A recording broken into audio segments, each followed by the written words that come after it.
दादाजी।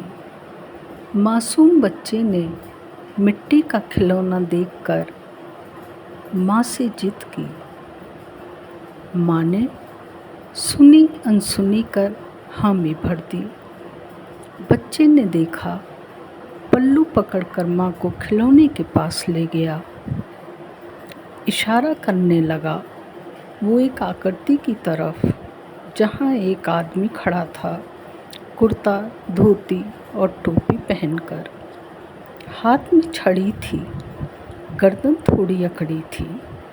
स्वभाव में नरमी थी, लेकिन थोड़ी गर्मी थी। दिखाई देता था जैसे कोई फौजी है। आँखों में झांको तो मालूम पड़ता था ये कोई फौजी है। माँ ने पल्लू झटक दिया। बच्चा फिर रो दिया। माँ ने पूछा, क्यों? ये क्यों? बच्चा जोर जोर से रोने लगा। सिसकते हुए बोला, दादाजी।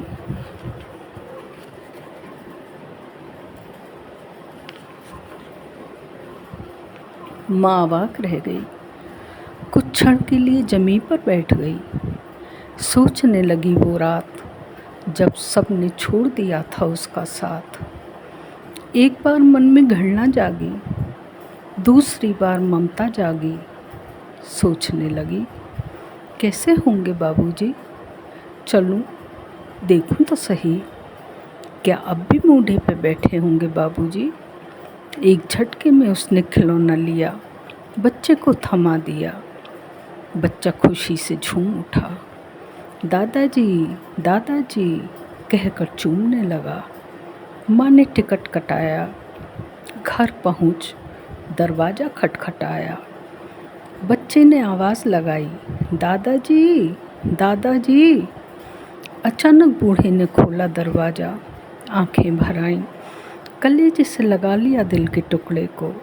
आशीर्वादों से भर डाला बहू के आंचल को।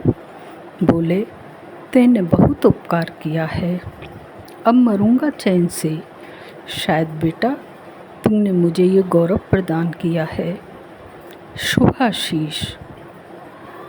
थोड़ी देर रुककर दादाजी बोले, क्यों, वो कहाँ है? बहू ने जवाब दिया, मैं बूढ़े ने कहा, समझ गया। बहू ने कहा, नहीं बाबूजी, ऐसी बात नहीं है।